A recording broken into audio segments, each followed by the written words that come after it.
JW in here tonight.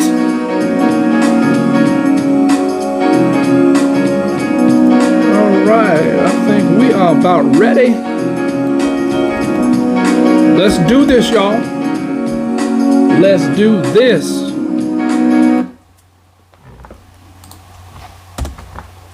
All right. Welcome, welcome, welcome. Howdy, howdy, howdy. Hope you guys are doing okay tonight. I'm doing wonderful. Decided to change up the scenery a little bit tonight. Here off in the studio. Change up the scenery. Hopefully everybody's doing okay. Welcome again. I want to tell you guys thank you. Last time I talked to you guys, I was trying to hit the 3,500 mark. And I'm here to say on tonight, I have hit not only the 3,500 mark, but I have surpassed that. So thank you guys for that. I appreciate it. You know, you guys going to make me feel like I'm doing something here after a while. I'm telling you, 3,500 subscribers. Telling you the truth. Anyways, I love you guys. Appreciate you guys. And, you know, I'm just going to keep doing what I'm doing. I don't know where this is going. I don't know how big it's going to get. But you know what? I'm willing to stick around and find out. So, anyways, it's going to be a very interesting night tonight. I'm here to tell you guys on front end.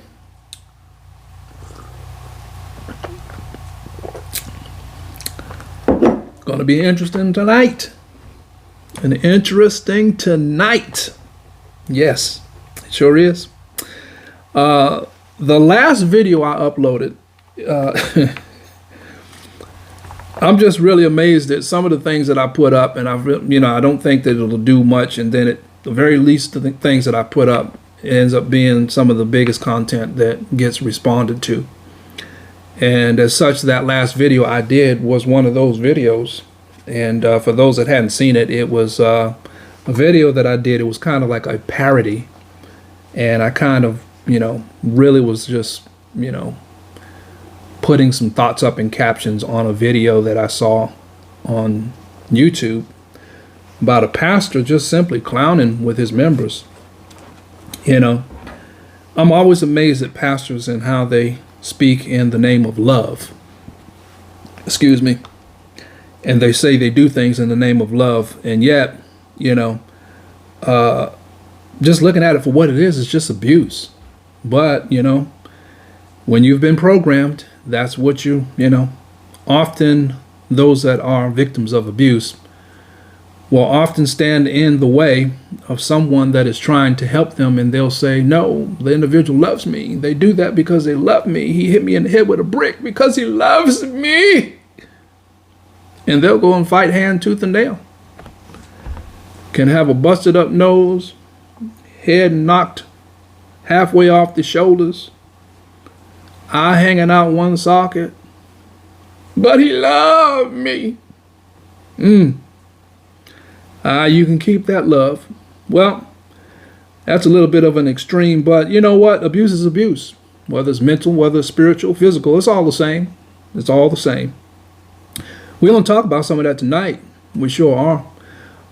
For those that haven't seen the video, you can go to my channel and look at the last video uploaded. It was called Ego-Driven Pastor Shakes his tail feathers in front of his members. Yeah, something like that. Anyways, you'll know it when you see it. This is raw, unscripted, uncut. So if I say something or I stumble on a word or two, you know, hey, get over it. It is what it is. I don't try to edit everything. You know, some things are better left just in its raw form. This is one of them nights because I may fumble, trip over a word or two here and there, but you know what? I'm going to keep it rolling because we're going to keep it rolling tonight. A lot of things that I want to talk about. I have some questions here too from some of my viewers that I'm going to actually read out for the first time tonight in tonight's video. And we're going to address some of these questions that was, you know, based on the video that was last uploaded.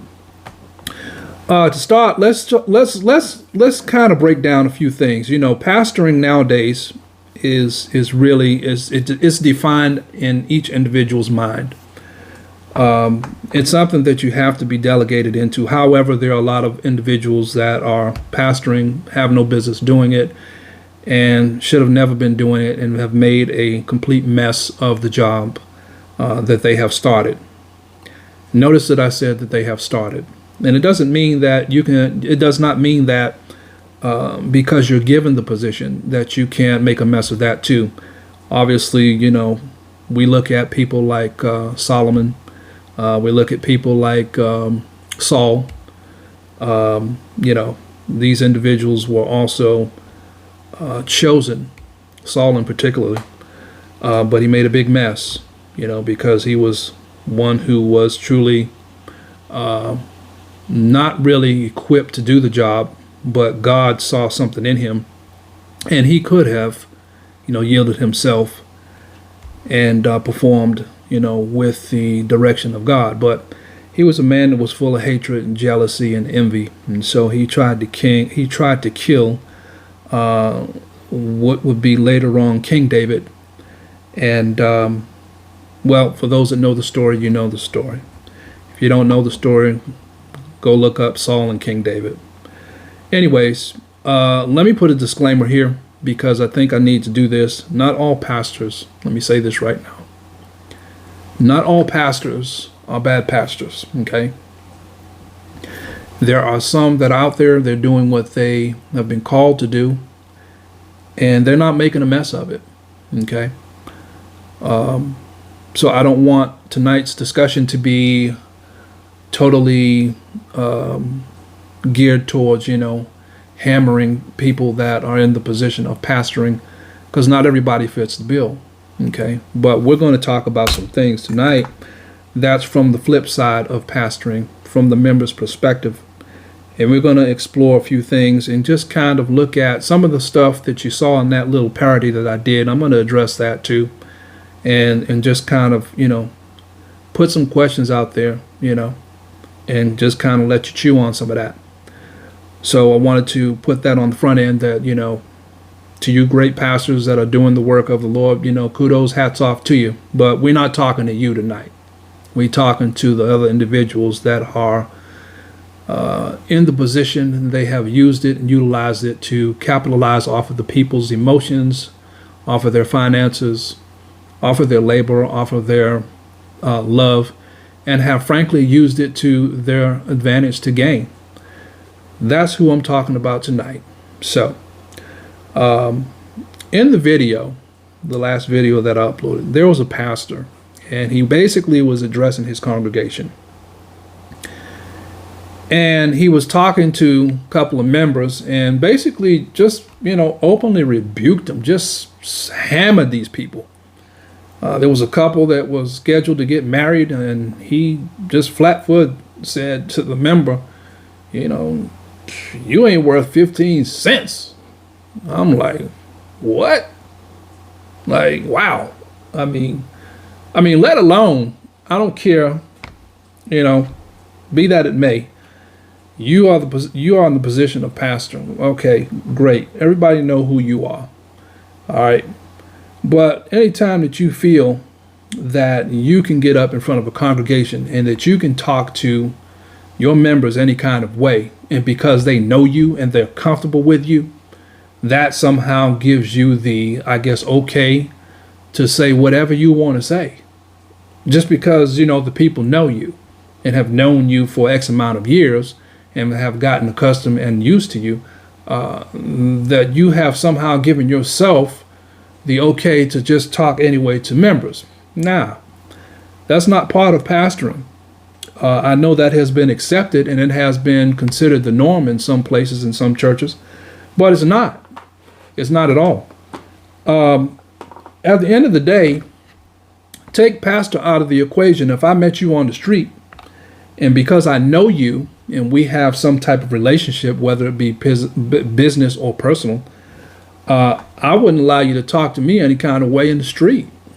I think you have to draw a line in any relationship that you have. Somehow or another, that line has not been drawn with church members, and that they feel that because a man is your pastor, that somehow that you deserve to be addressed, talked to, intimidated, any kind of thing that he can think to say and or do, he does it because he has deemed himself God's chosen, a man of God, bishop this, apostle this, whatever the title is, you can stick to it. They hide behind that and they use it to basically keep the people in subjection unto him. I'm always amazed at the scripture that is used most often when you find that you stand up to these tyrants. Touch not thine anointed, nor do thy prophets no harm. Yet it is often misconstrued and often misrepresented. Because if you have a title, even, and let me go back for an example to King David, who was, just David, at the time that Saul was in rulership. This man, he had an opportunity to really kill Saul. Snuck up on him while he was sleeping. Could have taken his life. But he didn't do that, because he understood that he was once anointed of God. However, that doesn't negate the fact that, because he's the king, that he's able to just do what he wants to do. Many times Saul tried to kill David, and you read the story, you'll see that he was a man that was jealous. He was a man that was envy. And, he was a man that, was just taken over by the devil. Oftentimes people will try to come to the defense and they will try to usher in some understanding program for certain pastors because, the title is they're a man of God, and that if they make an error and they make a mistake, they want to cover it. Well, love does cover a multitude of sins, but open rebuke is better than secret love as well. Okay? So you have to rightly divide things, and you have to understand, the context of things. And, this pastor, I felt that he was way out of line. This man, Flatfoot, just got up in front of the congregation and just said, hey, listen, in a nutshell, and I'm going to paraphrase, you ain't about nothing. You ain't worth 15 cents. And I'm sitting here and I'm thinking to myself, like, wow, had that been me, pretty much that would have been my last time. I don't care what you think as far as your authority, delegated or not delegated. If you are my pastor and you stand up in front of the congregation and you tell me that I'm the sorriest member that you have,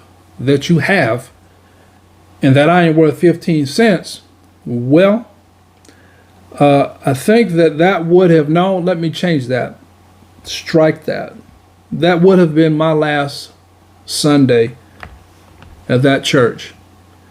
But what we're going to talk about is, why is it that people in those situations come back Sunday after Sunday after Sunday after Sunday and yet continue in that type of abuse? Well, you have to understand the mentality of people. Pastoring is a job that is, you have to be understand the dynamics of how emotions work. And it doesn't mean that, that always comes from God. Okay. You can have that understanding, just from being, a slickster in the world, and bring that into the church and put yourself with a title like pastor.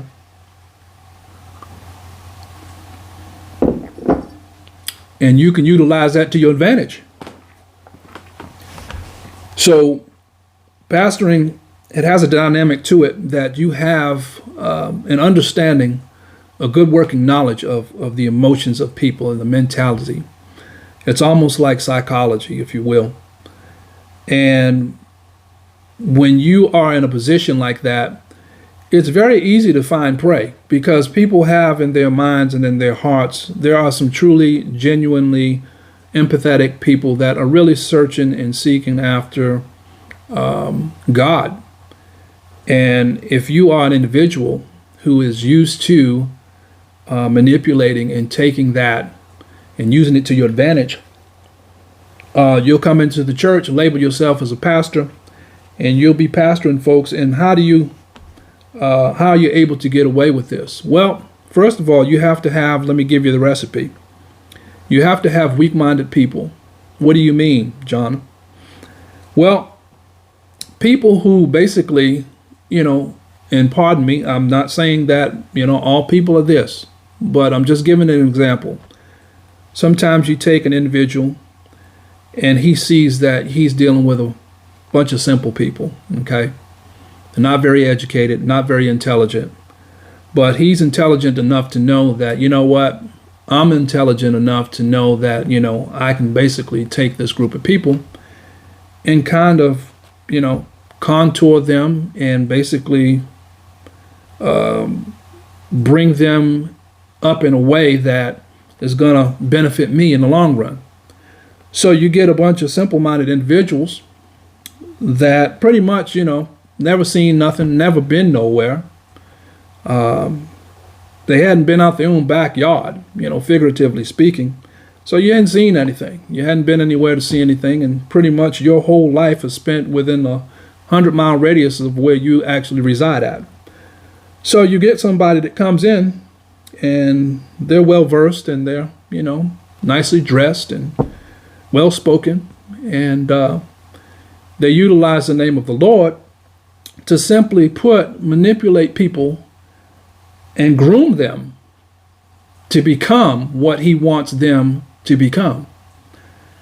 And oftentimes you will find that people in these churches, they are so afraid of what the judgment of God is that they have replaced the Creator with the creation.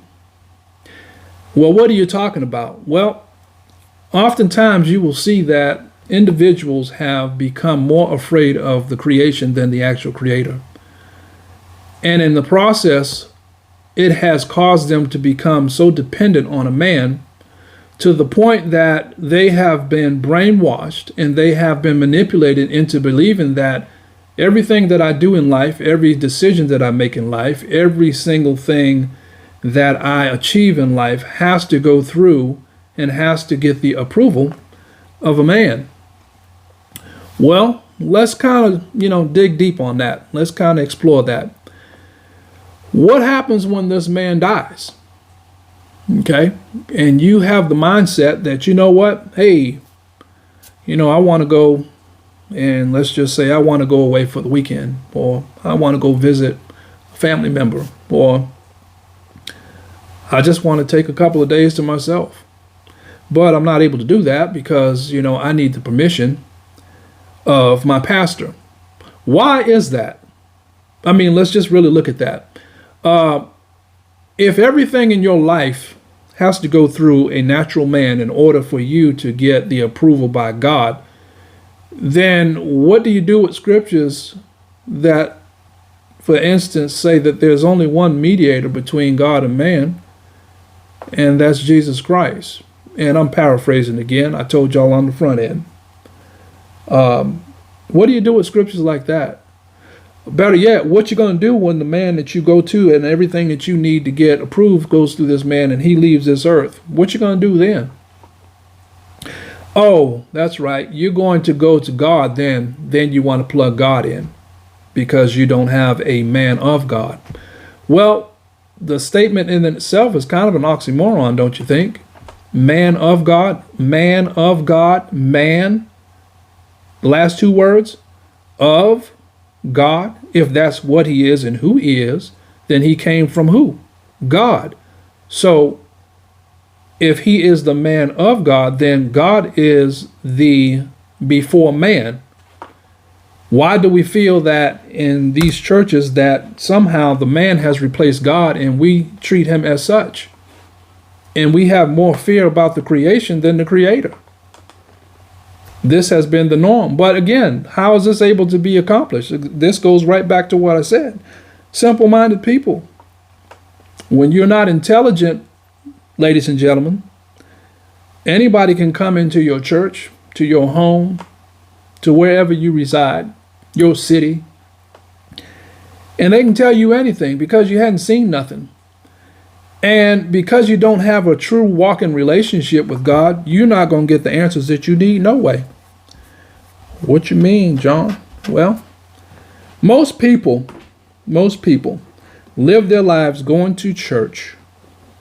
And this church that I'm talking about, and in this specific scenario that I'm using with these certain type of pastors, they will live the majority of their lives trying to please.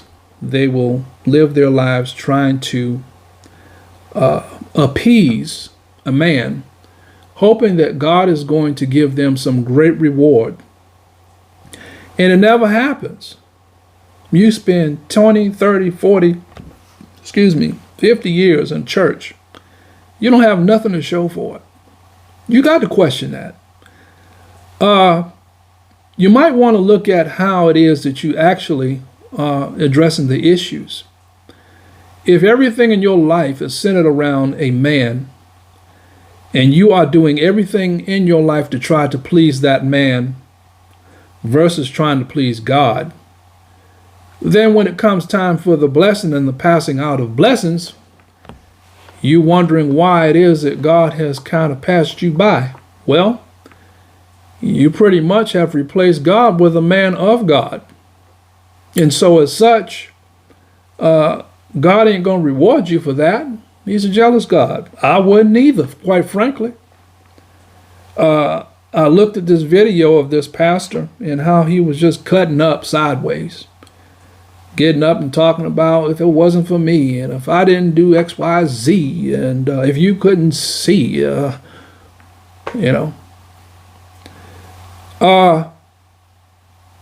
pastoring has become, at this point in time, something like a rock star. Everybody's trying to be the biggest and the best. Who got the biggest building? Who got the nicest building? Who got the best dress? Who driving the finest car? And who got the word? And who got the revelation? And such and such and such and yada, yada, yada. God has been replaced with man. And man has become the center focal point. The pastor, when I say man, has become the center and focal point of the church. He is the one that is more feared. He's the one that is more reverenced, more respected. And this is why you will see in that last video why the member sat there. Now, in that recording that you saw, there should have been a member that jumped up. I don't care if it was in the service, because you know what? The way I see it, if he addressed it openly and he, rebuked you openly like that, then you know what? So be it. Let the chips fall where they may. Somebody should have got up. If it wasn't the one that he was talking to, somebody should have got up and said, Pastor, you way out of line. You way out of line. I know God ain't talking through you, because God don't tell no member that they the sorriest member that, he has, and they ain't worth 15 cents. Who are you? Pastor? Who are you?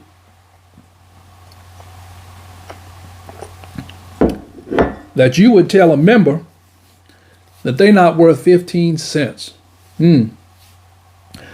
I don't care what your example was. I don't care what the context was. When you are speaking in front of people and you have opened your mouth to devalue a member,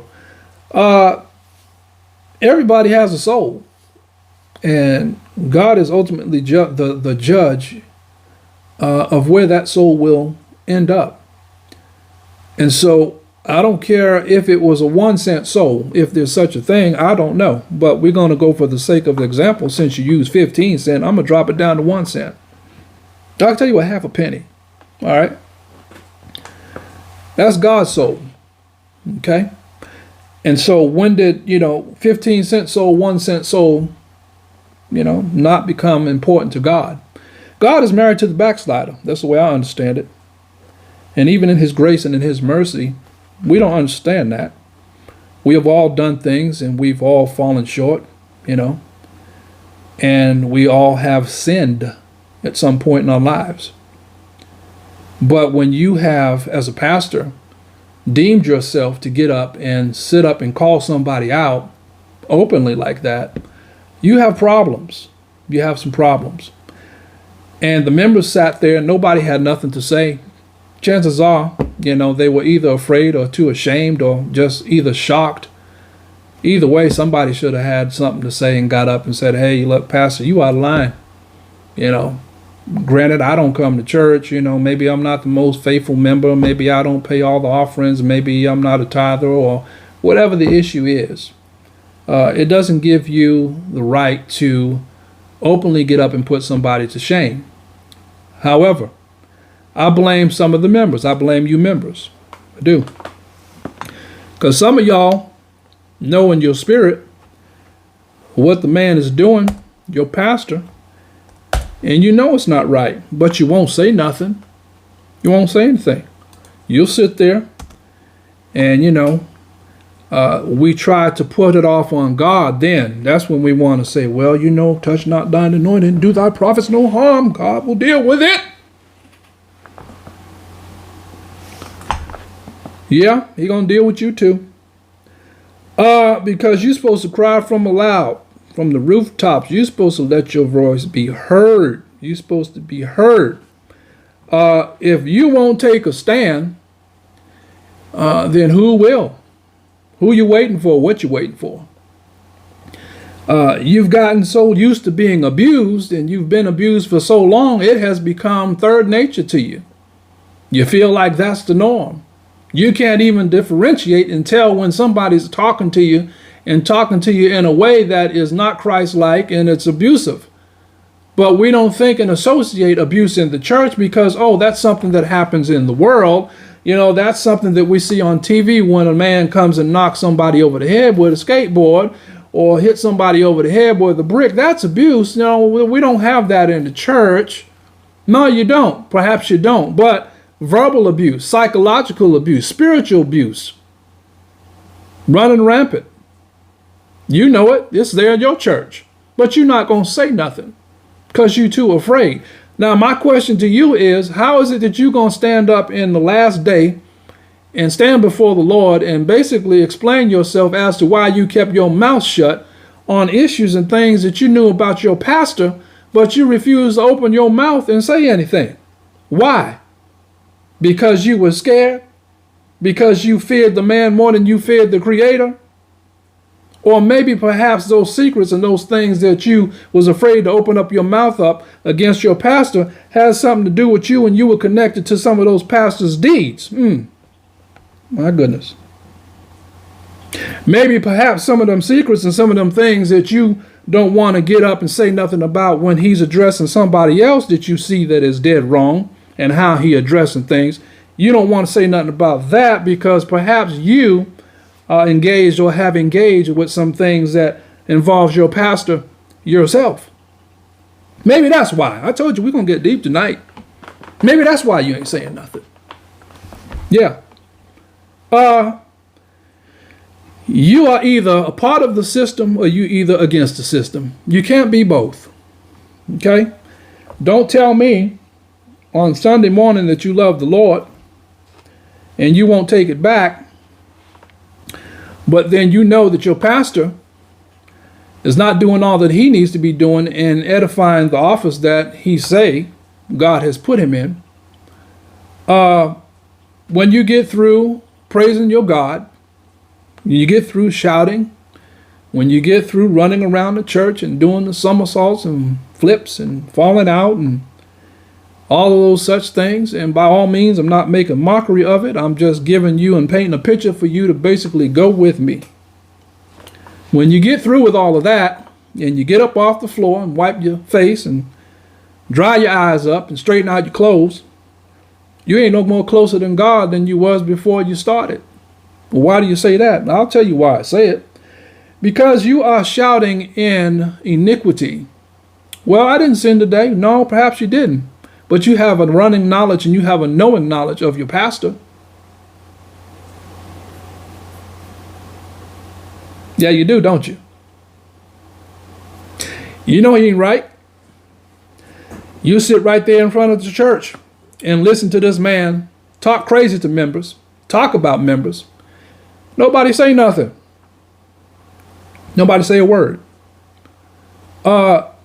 This goes back to simple-minded people. If I know that I can pretty much come into your backyard and I can pretty much tell you anything, and I can, mislead you and I can manipulate you into believing something, and the more I spend time around you, I can strengthen that bond with you, then what I have done is I've taken your liberty. I've taken your freedom of choice.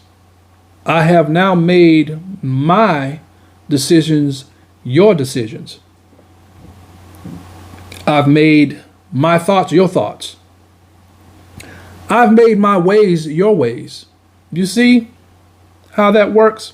Sounds like you're worshiping the man. These are things that, are supposed to be associated and linked to the Lord Jesus Christ. You get it all here on this channel. I ain't doing no product review today. But I had to do it. So you have a situation where the members have become so afraid of the man because they either know something about the man that they dare not open their mouth to speak on, because they either feel threatened or they feel as if they will be in some grave trouble. Isn't it amazing how you can be so dumbed down that a man who is your pastor can tell you God going to destroy you if you pretty much acknowledge and you pretty much speak up about his sin? Isn't that amazing? Let's just look at that. God, who is the judge of all, the one who pretty much has the power of life and death, is going to destroy you because you refuse to open your mouth and tell something that you know. Well, back up. I didn't say that right. Let me back that up. God going to destroy you because you are sitting in a situation with a man that you know things about, and you may open your mouth and say something, but because of the fear that you have for the man, you won't say nothing. And then he throws that in and tells you that, hey, God going to destroy you if you open your mouth. And you believe that. There are some people that are carrying around this burden right now as I speak, and have been carrying it around for years. Your pastor ain't right. You know he ain't right. You know that you got a running history and a running tab of his wrong. And you won't speak on it because you afraid to this day, and you up in your old age, and you basically carrying around this revelation, so-called revelation, that you done been given from him, that God gonna destroy you. So my question to you is, what you gonna say and what you gonna do when you stand before God and he asks you about, well, you knew that the pastor wasn't right. You knew that he didn't handle this right. You knew that he was doing everything and anything he could be big and bad enough to do. And you didn't say nothing because you felt that I was going to destroy you? Thou art inexcusable. Depart from me, ye worker of iniquity, for I never knew you. Yeah.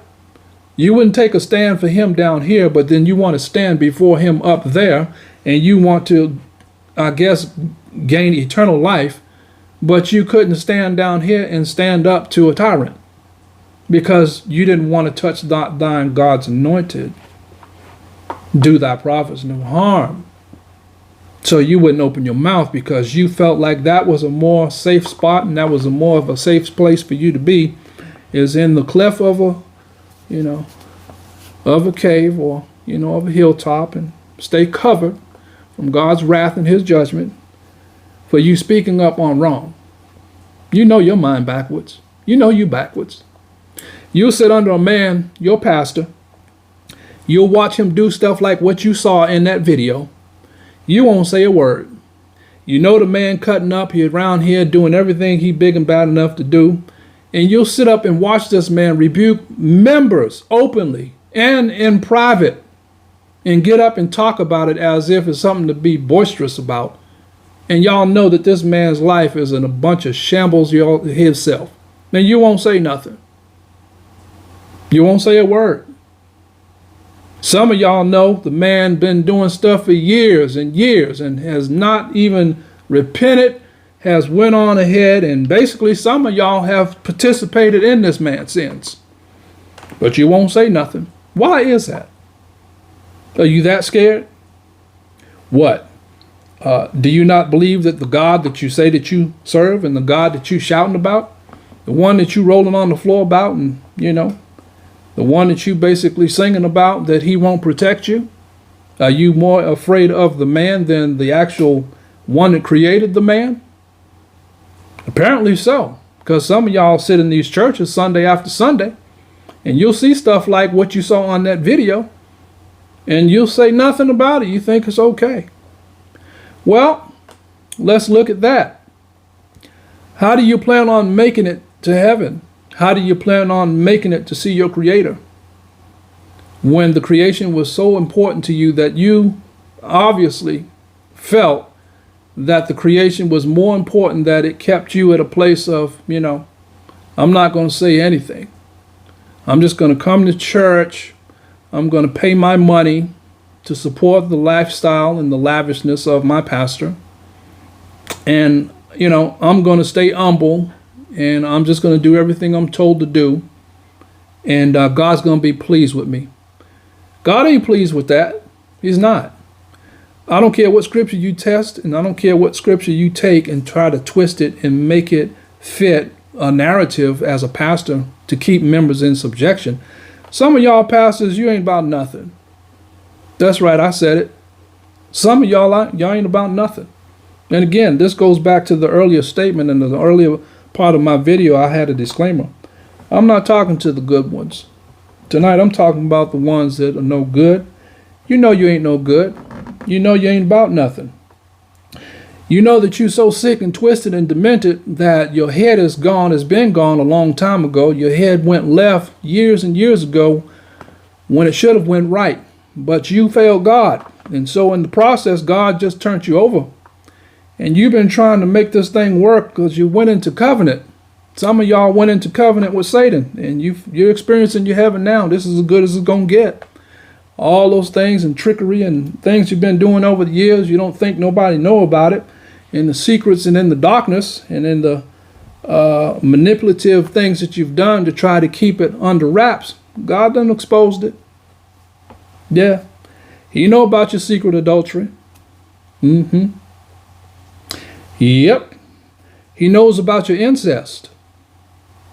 You didn't think he knew about that? He knows about your little meetings behind closed doors. You're filling up on your female members. He know about all that.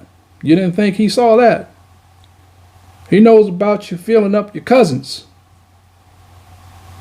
and the sexual advantages that you've had and sexual advances that you have had over the years. Yeah, with young people and young boys and young girls. Let me tell y'all something. These things are uncomfortable to be talked about because we feel that, certain things you shouldn't talk about in the church. Well, the book is full of everything that could have happened and would have happened, has already happened. Ain't nothing new. I said that earlier. I alluded to. Ain't nothing new under the sun. Solomon made us very much aware of that. You know, somehow some of the pastors have taken the position that, you know what, hey, I'm big and I'm bad enough to basically do what I want to do when I want to do it, and I can talk to people any kind of way. And you know, you ought to fear me. You ought to fear me. Oftentimes, you will see members that will simply, and it happens every Sunday. I've seen it personally. I've witnessed it. But you will have members that will go to church, know the pastor is wrong, know the pastor is wrong, know the pastor didn't handle the situation right. However, they will stick with, because he is a man of God, somehow that title negates the fact that God is not standing with that man in his wrong. How do we miss this, people? How do we miss this, ladies and gentlemen? You tell me. Maybe there's something that I'm missing. Because if you're wrong, you don't have to be saved to hear that you're wrong. You don't have to be a pastor to hear that you're wrong. You can be an everyday Joe Schmo and do wrong and know that you're wrong. I don't need to go to church to be told that. But y'all members, you'll sit up there and know the man wrong. You know he didn't handle things right. You know he didn't do things right. You know he hadn't done things right over the course of the years. You know he got some secret stuff in that rabbit hole that goes real deep. And some of y'all part of it. Some of y'all have been a part of that lineage. And you all have taken an oath. You have sworn, taken an oath unto the man to keep his secret. Why? Because he got the same secrets on you. So it makes sense why you would tolerate it. Of course. It makes sense why you wouldn't say anything. Of course.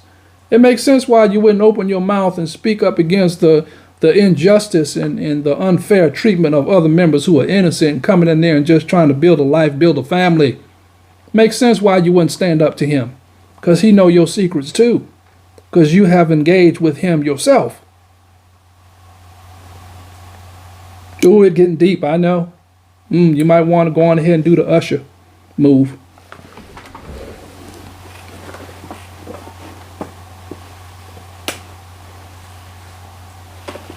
Uh-oh.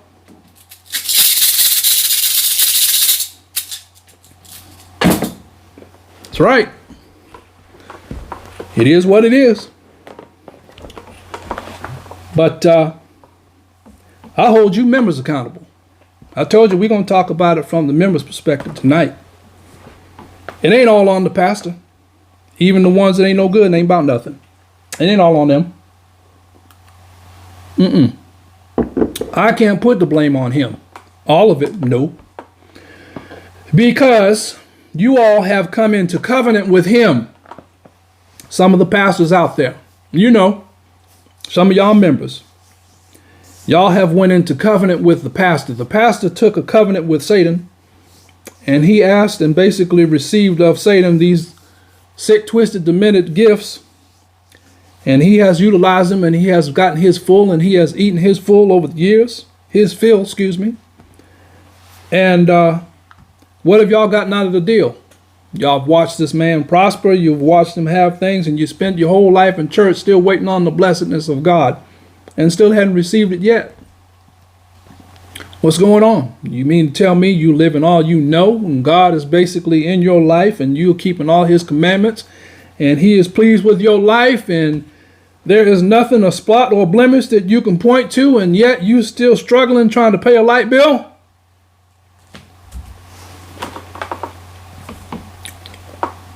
What's going on here? But every special day and every occasion that you're looking to basically acknowledge your pastor, you're giving away your whole check and you're giving away your rent and everything else, trying to please a man of God, that somehow God is going to be pleased with you and somehow he's going to bless you. God ain't going to bless you. You know too much. What do you mean, John? You know his secrets. You're not saying nothing about it. You've been holding this man's secrets for years. And you ain't saying nothing. How is it that you feel you're going to bypass what you knew 20 years ago that this man did, or 30 years ago, In some cases, 40 years ago. How you think God gonna bypass that? You think he's just gonna step over that? See, when you have the awareness and the knowledge of your pastor and in his deeds, his wrongdoing, and you continue to follow that man, and you continue to not say nothing, or you have just put yourself in it and you have excused yourself from being responsible and opening your mouth and speaking up against this man's deeds, God ain't gonna step beyond that. He's not gonna bless you beyond that. That is the pinnacle, the mountaintop of your blessedness. That awareness, that knowledge. Well, I knew my pastor committed adultery 30 years ago, but I ain't gonna say nothing about it because, that will basically overthrow the church's faith.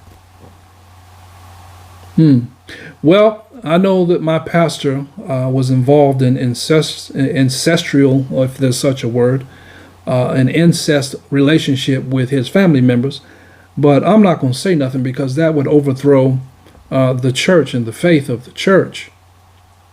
Okay. Well, I'm not going to say nothing about the pastor lying on a man or lying on a woman, or destroying a man or destroying a woman in the church openly and telling them that they're not worth 15 cents because, I don't want to be out of line and I don't want to, get up and be disrespectful. And so I'm not going to say nothing about it. Yeah, I'm just going to mind my business. That's a pastoral issue. Yeah. You think God going to bless you beyond that? Do you actually believe God going to bless you? Or maybe when you go into his office and have your little consultations, and you know certain things behind closed doors that are going on that shouldn't be going on. But I'm not going to say nothing because you know what? God will destroy me. That's what I've been told. Or, it's not my place. God will reveal it and God will basically, expose it. No, you have a mouth. You have a going and a running knowledge of what your pastor has been doing, what he's done, and yet you sit there and somehow have put the responsibility back on God. How does that work? How does that work?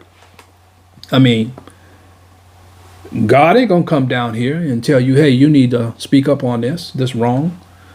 If you won't speak up against the man that's supposedly responsible for your soul, and basically he's an individual that's responsible for your spiritual growth and development, then what hope do you have? You might as well just quit church. You might as well go home. Because all of the procedures and all the shenanigans, some people have perfected the art of going to church. I mean, you can go and have a shouting good time and get up and have a testimony service. You can get up and shout and speak in Holy Ghost tongues and, well, strike that. Strike that. You can speak in tongues and roll on the floor. Some people do church real well. Oh, they do it. Man, if there was such a grade, a A+++++, I would give it to them. They know the functionality of a church service. They do it to such exquisiteness, and they are so pristine, and they are very calculated and very detailed when it comes to going through the procedures of doing church. They do it well. You can fool some of the best of them. Not all of them. But when it comes down to the actual lifestyles, actually living the life, it's non-existent.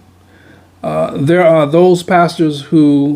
some pastors, let me say, that have decided that, you know what, I understand this. I understand this system. I understand what it is. I understand how to manipulate it. I understand how to manipulate people.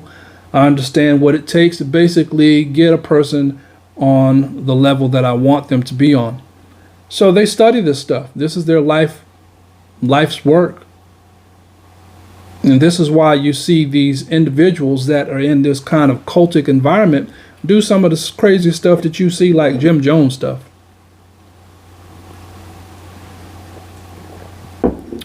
You have to wonder, how did that happen? Well, again, you were dealing with an individual, a man who understood the emotions of people. You take an individual that has had life problems, had hard lives, never had a man in their lives, come from broken families. Oh, these are ripe and sweet targets for a man that's calling himself a pastor, that has a different agenda and a different plan. Yeah. This is the kind of stuff that you basically look at, you see on TV, you think it's in a movie. No, this stuff happens every Sunday. Every single Sunday. And so this man, he knows, he understands the emotions. He understands what's involved and how to provoke the emotions in people. That's why music is so powerful. Me being a musician, I know that firsthand. It's a powerful thing, because music, it provokes, it evokes emotions. It can tap into certain things. It can bring you to nostalgic moments in your life. You'd be amazed, if you listen to a piece of music and you feel a certain way. Some music can make you feel sad. Some people will listen to music and they get happy. Some people will listen to music and it make you angry. Music has that effect. Well, a man can tap into that same emotion. He can understand and know, and he'll get into your head and understand that you are a broken individual. Perhaps you're a broken woman. And he knows that. So he will basically, fine tune all the bad things that he know about you and use it to his advantage. Come to your aid, do things for you, because no other man, has ever done this for you. He'll step in, he'll do these things. What is he doing? He's establishing himself in your life so that later on down the road, you won't betray him. Because remember what I did for you? Remember what I bought you? Remember our little sessions? Don't you tell nobody. Don't you open your mouth about that. Because see, I'm going to have to withdraw myself from you, my support. Uh-oh. No, I'm going to keep going. Yeah. Don't you open your mouth to the things that we've done. God understands, he'll forgive you. See, some of these pastors, they've got a disease. Yeah. It's the I can't help it. Yeah. They've been doing it so long. Some of these pastors have been operating in the spirit of what I call hypocrisy. They can preach the gospel to a letter. That ain't hard to understand. Actually, when you really look at it, Satan himself, who better than him to know the word? He quoted it to Jesus. He was up there in heaven. So people think the devil don't have preachers. People don't think that the devil have tongues. People don't think that the devil has, miracles. And, that ain't no secret. That's nothing new. But somehow or another, we get, I guess, distracted by all of the, the showmanship. And we replace, realness with some carbon copy that, as long as it's performing, regardless of whether the miracles or whatever's coming from the devil don't matter. As long as we seeing something, then we can point to something that our pastor, he is doing the work of the Lord, because he done this and he done that. He done laid hands on me and I was healed. You don't think the devil can heal folks, but it costs. It costs. Those healings come with a price. They do. They come with a price. They sure do. And it ain't going to be nice. Nope. So, pastoring, interestingly enough, has become the new rock star position. If you can't make it in life, and some people were never successful in life, and so instead of just, accepting that you was a nobody in life, they have went to the church and decided to start a program because they want to be important and they never was important. never had any importance in life, and much trauma, much pain, much rejection. And so the only way that they felt they can get it is to basically go into the church and pretty much take the people and make the people, they have become his property. See, I don't care who you're under, whether at your job or whether you're in church. When I go to my job and I basically have authority that's over me, I make sure that I respect the authority. I make sure that I respect the position. However, if the authority that is over me is basically doing things and or conducting themselves in a way that supersedes the expectations of what they have from me, then that's a problem. Because how can you tell me not what to do when the very thing you tell me not to do, you're doing it yourself and some? But you don't want me to speak on that, because if I'm to point out certain things in your life as a pastor, then somehow or another I've been disqualified to do that. Well, that's kind of counterproductive, isn't it, as a Christian or even as an individual sitting in a crowd? If you're sitting in a crowd and somebody says something that's just outlandish and crazy, and they talking to you directly, let's just make it personal. You know, somebody's talking to you and they tell me, hey, you know what? Hey, I saw your brother, was across town and, he was carjacking somebody, at 8 o'clock last night, but your brother was with you the whole night. You know it's a lie. You ain't going to say nothing because you're afraid that the individual has so much authority and so much power that they can do something to you if you open your mouth and pretty much dispute that lie. This is what's going on in the church. What's the difference? You got running knowledge that your pastor's wrong. You know what he's doing. You know what he's been doing. Y'all participating with him. You taking part in the sin when you don't say nothing. You keep your mouth shut. You won't say a thing because you're afraid that either God will do something to you. This is what you've been deemed to believe, have been pretty much, deceived into thinking. Either God going to take care of you, and if God don't take care of you, then he have you thinking that he going to take care of you. The pastor. So you messed up both ways. You messed up, you can't go no way, you can't go left because God gonna get you, and you can't go right because the pastor gonna get you if you open your mouth. What kind of salvation is that, by the way? And then that salvation, who you gonna tell that to when it's your time to go before the judge? Well, judge, I would have said something about, this murder, but they said if I said something about it, then, they were going to murder me. And then, Your Honor, I would have said something about this to the authorities, but I knew the authorities would have murdered me too. Do you see how backwards and how twisted that mentality is? Do you see how sick that is? This is what some of y'all have actually been programmed to be. You can't go to God with it. You can't speak on his behalf. You won't speak because he's going to destroy you for standing up for what's right. And you can't say nothing because you're afraid the pastor going to destroy you. But you're making it to heaven. You're on your way. Highway to heaven. Nothing but the pure.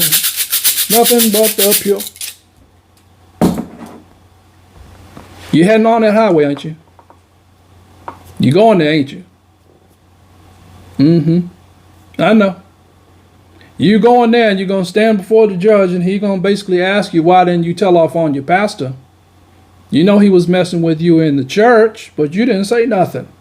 No. Because you didn't want to lose whatever benefits that you had. You didn't want to lose the prestige that you had. You know he was messing off with you? No. I won't say nothing because that would be too shameful. That would break up the church. That would overthrow those that I'm basically trying to overthrow myself, the good ones. I don't want to mess them up, the little children. I don't want to discourage them and overthrow their faith that God is not real. What kind of sick, twisted mind are you? You mean to tell me you afraid of the few people that's in the church that's basically going to be protected from your perspective if they don't know that your pastor is a demon? Seem like that you would want to open up and you want to tell and warn the folks so that the ones that are innocent would basically be in a position that they can go and get up out of there. So you know better than the pastor, because you're trying to damn the souls that's in there too. When you keep your mouth shut, you won't say nothing. Oh, because there's too much family lineage here. That's another thing. Y'all, some of these churches are built on family lineages. You know, family churches. You know, we don't want to say nothing because, you know, this is a family church. We got family secrets. We keep this internal. This ain't for the outside world. You're a cult. It's a cult. Listen, you know, we say it all the time, and that adage is, if it quacks like a duck, walks like a duck, it is a duck. You know, that is one of the most truest statements that you can make. Somehow or another, it can sound like a duck, walk like a duck, and we'll still say, no, that's a turtle. It walks like, it moves like, it's a turtle. Won't acknowledge it. You have been brainwashed. I talked about this in the last video. There's nothing new here. You've been brainwashed. You've refused to accept what you already know. You've simply refused it. Why? Because you feel like there's no hope. You feel like, you know, if I open my mouth, I don't have hope in God, and I don't have hope in my so-called man of God. So I'll just sit here and be quiet. And since the Lord is all-knowing and all-powerful, he'll handle it. So if you are sitting there and you are looking at somebody being abused, and you are sitting there and you know they're being abused, you're not going to open your mouth, is what you're basically saying, because God knows all. I wonder how that would work if it was a loved one that was physically being abused and you watching this, and basically you're not saying anything because your twisted and sick mind is telling you that it's okay. You know what? Somebody will eventually in the neighborhood call the authorities, and they'll hear this racket and this disturbance, and they'll call the authorities, and they'll go on ahead and send someone over here. But you sitting right there and you watching it. Why don't you call the authorities, dummy? Why don't you open your mouth and say something and speak to the wrong? What are you so afraid of? You mean to tell me you shout, you speak in some kind of tongues, and you run your aisles, and you jump and do cartwheels, and a man can sit up in a congregation on a Sunday morning and tell a member that he's the sorriest that he's ever had and he ain't worth 15 cents, and nobody say nothing? Nobody say nothing. And then we come right back in church and we go on ahead and pick up where we left off at like nothing happened. Like you didn't just throw this man or that woman off a bridge and they died. And we covered it up. We come right back and pick up our tambourines and get on our instruments, and we just, you know, well, the Lord knows all. The Lord knows all. As I said before, yeah, he do. He know all. He see all. But for you, ma'am, and for you, sir, he see that you didn't open your mouth too. He see that you didn't say anything when you could have years ago. Years ago, you could have said something. You knew your pastor wasn't doing right, but you stayed under him. You followed him. Somehow in your mind, you have justified his wrong, and you have said to yourself, well, the Lord has forgiven him. Yeah, he has forgiven him, but you ain't supposed to be pastoring because you're not fit to pastor. You ain't been fit to pastor for a long time. You have psychological and mental problems that you have not dealt with, and somehow or another you have, over the years, casted some spell that has kept your people and keep the people in darkness from seeing who and what you really are. Call unto me, and I will answer thee, and show thee great and mighty things that thou knowest not. Thus say the Lord.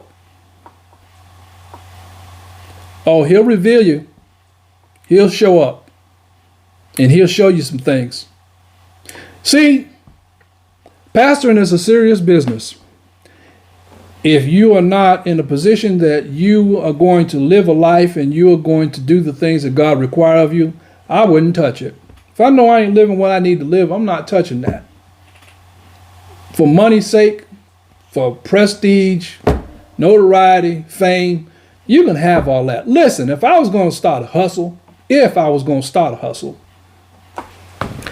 I was going to do something, the church would be the last place that I want to perform and basically have that hustle running. There's just too much in the world that I could do, too many avenues and too many different ways that I could go about doing a hustle. Then to come into the church and swindle people manipulatively, emotionally, financially, mentally, and most importantly, spiritually. You want to do your swindle and your hustle in the church because you were so sorry as an individual in the world and you couldn't make nothing of yourself, and you done messed up so bad in the world, and you done just really just destroyed yourself to such a level of shame in the world that you have to come into the church and basically start a program that requires for you to destroy other people's lives with you. Y'all members are sitting up in these churches. Y'all need to do something. Y'all need to do something. I couldn't sit up in a church week after week, and basically my life I've been sitting in the church for 20, 30, 40 years, and I don't have nothing to show for it. There's nothing wrong with the system. There's something wrong with the leadership.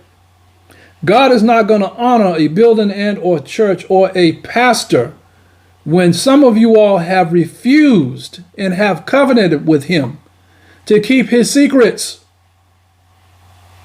I'm here to break it down for you. You want to know why you ain't got no better job? You want to know why ain't nothing happened for you? You're still waiting around to get that house that you hadn't gotten, that you've been praying about for 30 years. Still waiting around to get that car that you've been praying about for 40 years.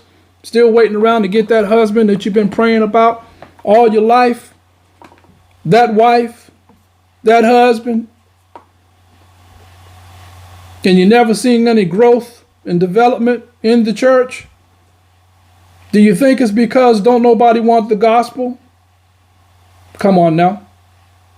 You mean to tell me in the billions of people that's in this world, there's nobody on the face of the earth that wants the gospel? Well, if that be the case, then why don't he just wrap it up and call it a day? I'm going to look at some of the things that this man talked about. Well, let's just say some of the things that he mentioned.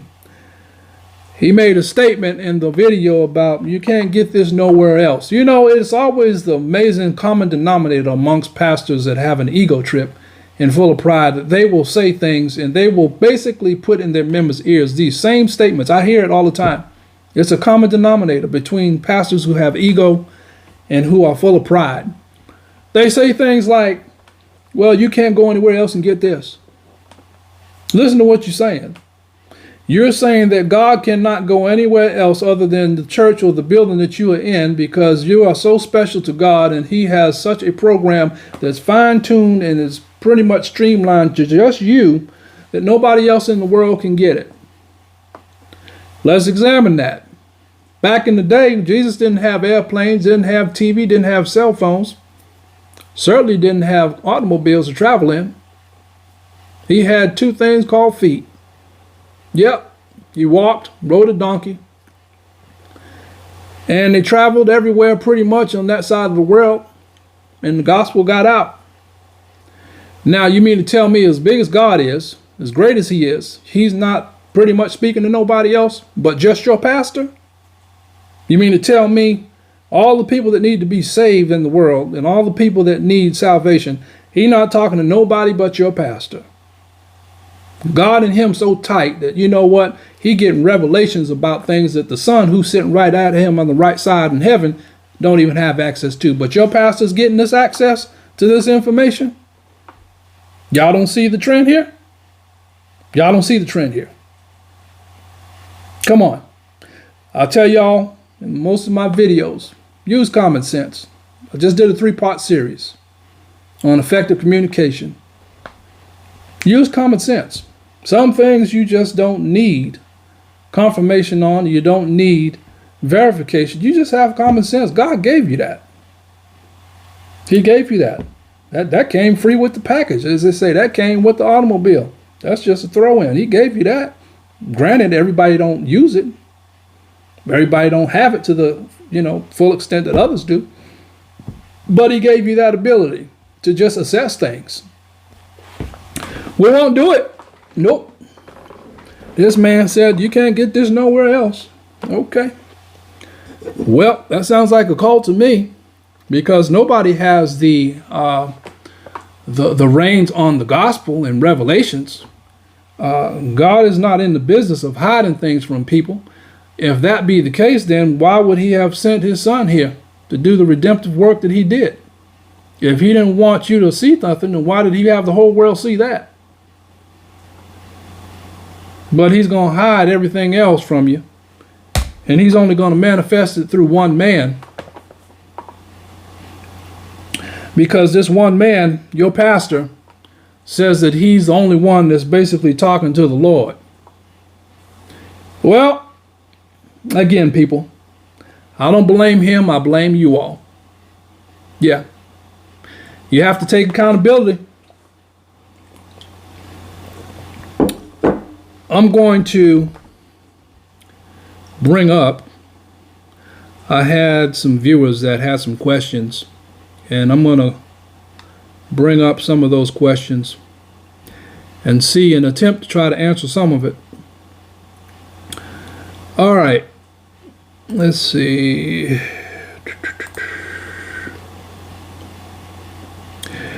Okay. One viewer says, after listening to your last video, hearing this pastor tell one of the members that they wasn't worth 15 cents, and yet you feel that you are in the will of God saying that, and how some members, what?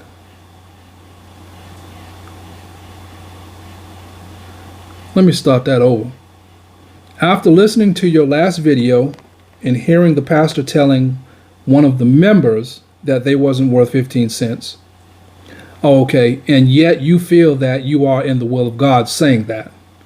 And how some members are faithful to the church, dedicated to the pastor, but yet he is having respective persons among his members. Do you think that members that are being treated like that should continue to stay with the pastor? I just touched on this. Just touched on that. You have to understand there are anarchies, there are levels in churches. Pastors have their wingmen, they have their wingwomen. What does that mean? What are you talking about, John? Basically, all that means is that you have certain places and you have certain positions in the church that the pastor has in place. And if you are not pretty much in place, then you are replaced. Okay? Plain and simple. If you're not doing and you're not bidding what the pastor wants you to do, and you're not on his good side, then you're gonna be replaced. If you don't like something that you done or said, you're gonna be replaced. If he don't like, pretty much how the attention that you're getting supersedes or impedes on his attention, you're gonna be replaced. If he don't like that certain individuals in the church come to you and they talk to you, they like being around you and or they enjoy your company, you're going to be replaced. Okay? Now, to your question, do you think that members that are being treated like that should continue to stay with that pastor or move on? Move on. Go. Hit the door running. Don't let it hit your backside. Because pastoring is not about you having respect of persons. I noticed you mentioned something about the will of the Lord is God in that, and a man is calling members out and saying they're not worth 15 cents and then having respective persons, you'll see it. You'll see some of that. Yeah, you will see some of that. Like I alluded to earlier, you will have situations where the members know, clearly they know, that, you know, he was wrong in what he did and what he said and how he addressed things, but they're not going to say nothing because they're scared. They're going to get put out. So they ain't going to open their mouth. They'll sit there and just basically take the system as it is because that's all they've ever known. They don't think that God will be anywhere else except for in the building or the place of worship or dwelling place that you at. If somehow or another God's not going to be, you know, with you if you're not there. This is the twisted, sick stuff that people have been, you know, indoctrinated into. They feel like, you know what? I mean, listen to that though. Just you know, I'm gonna break it down. Common sense. Let's just listen to that for a minute. If God could only speak in one building in the world, how in the world would everybody else in the world have a chance of salvation? Let's just say you lived in Haiti somewhere. Let's just say that you was in Mexico. All right. Let's say you was in Russia, China, and you couldn't afford to get over here and basically go to this one place that God was speaking. And then we got airplanes in this day and dispensation and time, so you can at least go to one side of the globe to the other. All right, so it ain't like the methodology of the transportation is not here, but we got all that infrastructure in place. So, you know, we can basically fly anywhere in the world now, but you can't afford to get there. So now, you mean to tell me that God in his great wisdom and his great grace, you're going to insult the great big old God to say that he's only going to talk to some people in one place and the rest of the world is damned? Well, why don't he just call it a day? He already determined that he's not going to speak nowhere else. So what are you waiting for? What is he waiting for? Why don't he just call it a day? Shut this thing down. And the few people that's in that church, they're going to go on ahead and go shouting happy into heaven. It ain't happening. It's not going to happen that way. Listen, there's going to be some folks going to be in for a rude awakening. What do you mean?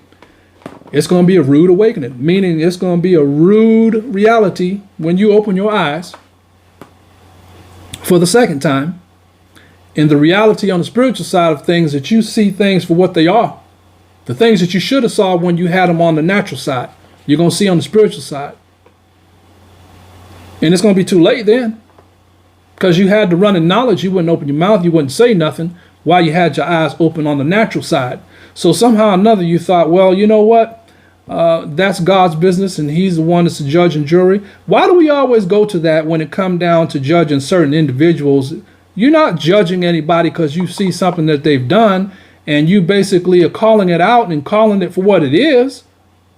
Especially if you know it.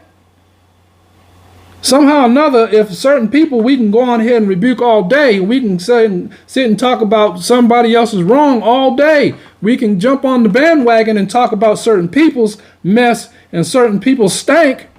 All day.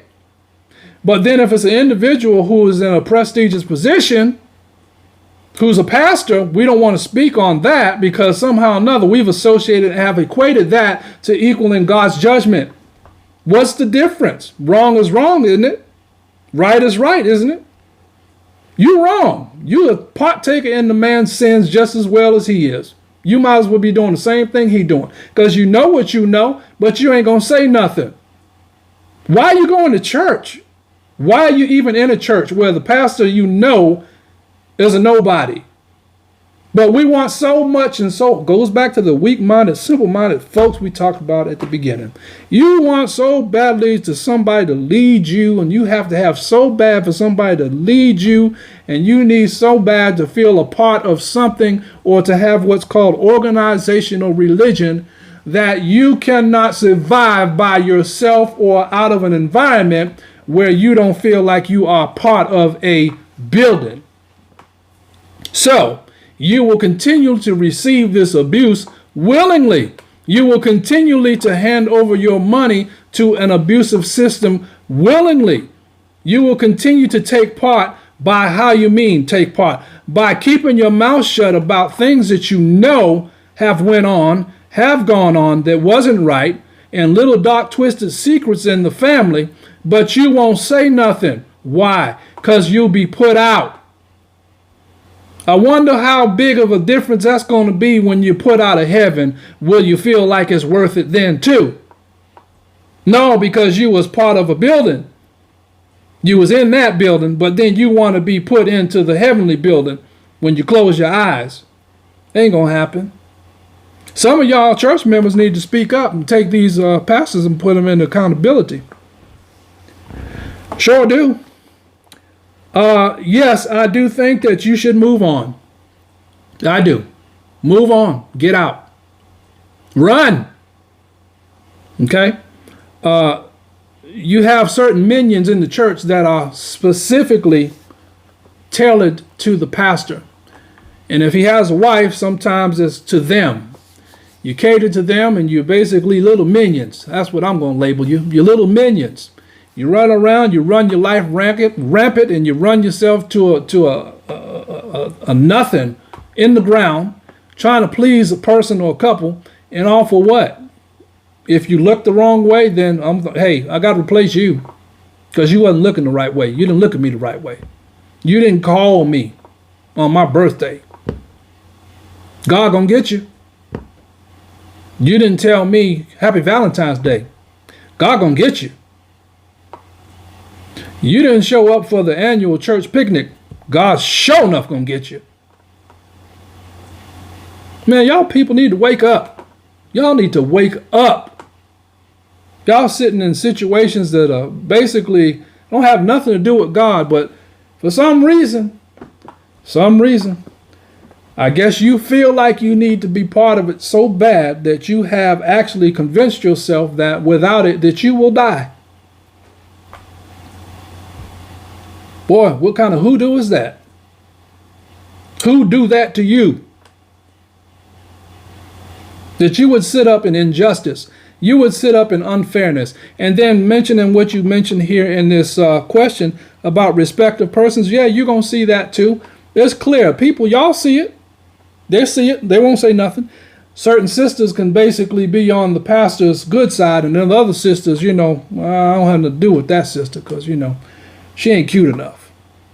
Certain things and certain people and certain sisters I'm going to have at my side all the time because, this sister makes me look good and, whatever else is going on in that situation. Well, the Lord knows all. Yeah. You picking up the pastor's dry cleaning. This sister. You got certain errands and certain things that you're doing for the pastor. But other sisters, they don't have that type of delegation. Why is that? Why you the only one that he always picking to basically help him with certain things? You know why. I think you know why. Yeah, you know. I don't blame the pastor. You a partaker too. You love it that way because you feel such an injustice in yourself. You have such low self-esteem. Some of y'all members, you don't feel like you can have better or you can get better or you can be better in life because you feel stunted. You feel trapped. You feel mentally conflicted over what you know about your pastor, but you won't say nothing because you're too afraid. You need to break free. What you need is freedom. Well, I don't know what to do. I don't know what to say because if I say this, the pastor, he gonna, all that's inexcusable. It's inexcusable. See, at the end of the day, you got to be able to say, hey, you know what? I may not have lived everything that I lived, but I knew what to do was right, and I just didn't do it. You ain't going to have to sit up there and stand up and try to defend yourself and say, well, I would have, but no. No. I just didn't do right. That was a choice. Man up. Woman up.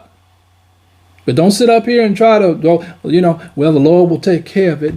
That's the Lord's business. Why is that? It's the Lord's business. No, it's your business. You know it. When you knew it, it was your business. So this is the norm. These pastors, they think they're gods.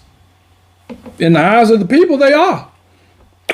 Some of these individuals have actually been replaced by the true living God, and they have become the God to the people. Some people are so afraid of their pastors that they can't do nothing without his blessing and his approval. You want to go across town? I got to call you and, hey, Pastor, I'm getting ready to head across town. Is it all right if I do that? Pastor, I'm getting ready to eat a sandwich and I want some lettuce and tomatoes on it. What you think about that? Do I need to put lettuce and tomatoes on it? Or can I put some pickles on there, some onions? I can have the onions on there because that help with my blood pressure. Okay, thank you, Pastor. Boy, I sure got a good pastor. Pastor, know he look out for me. It's not funny, but this is the kind of, junk you deal with in churches nowadays. You don't have a mindset. You just basically, you don't have no will. You don't have no freedom. You don't have any type of good life skills or decision making, because everything is done through your pastor. This is how marriages are destroyed. Because the wife doesn't know how to shut her mouth. She runs her mouth about everything and anything that go on in the house. And when she should be in subjection to the husband, she is in subjection to everybody but the husband by opening her mouth with every problem, with every issue, and with everything that you got going on between you and your spouse. Do you think that there's enough communication between the two of you all then to add a third party in that? And the one that should be in it is the last one to basically enter into it. That's God. He's the one that should be between you. Why is your pastor between you and your spouse? Why do you feel that you need to go and talk to your pastor about issues that's relating to your marriage? And why? Because you don't want to submit and because you don't want to yield to what the Lord requires of you to do? Uh-oh. You're getting too deep down the rabbit hole. Hold on a second.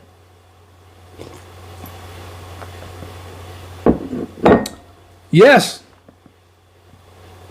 What? You mean to tell me this is the reason why some marriages are destroyed too?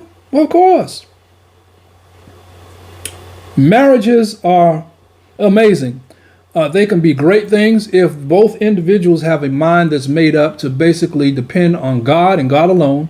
Listen, I'm a man. I don't want to be a woman.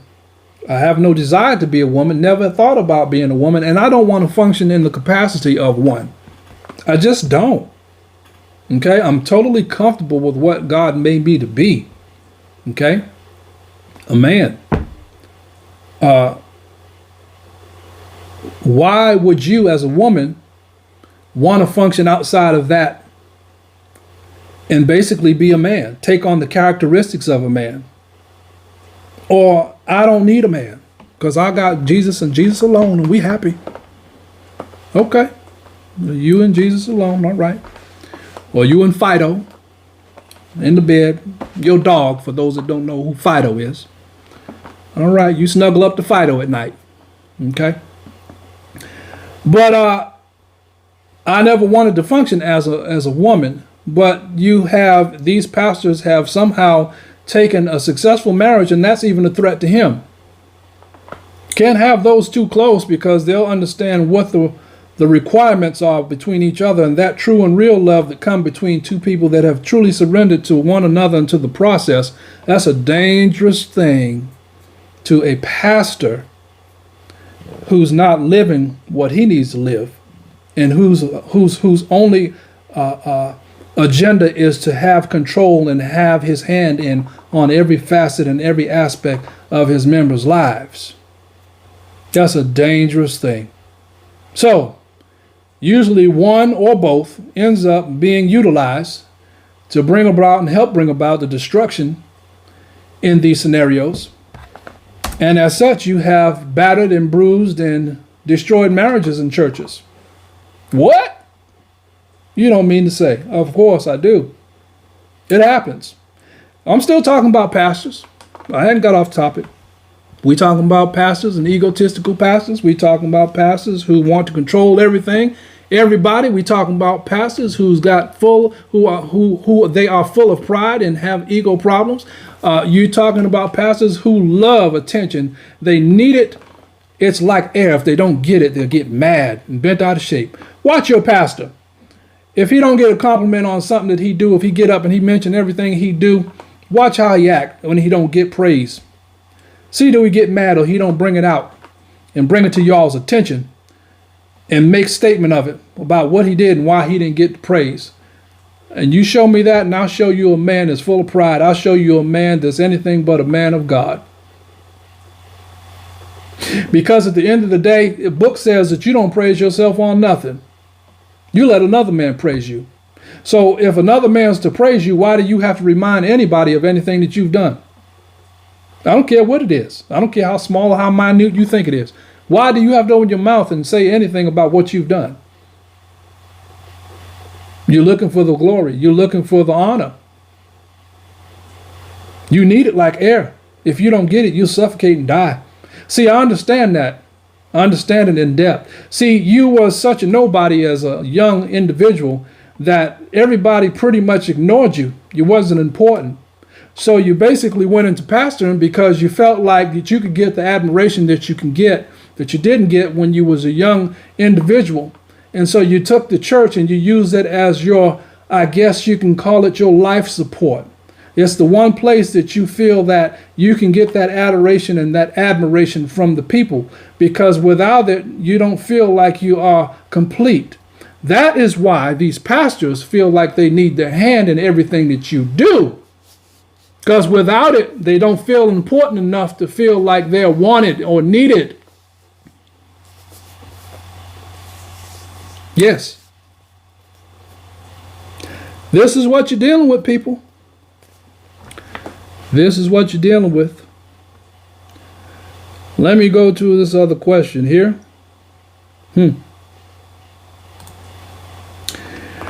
Okay. Let's see. I have a viewer that says, what sin can get you put out of the church? Adultery, fornication, assassinating someone's character, and should you be put out of the church?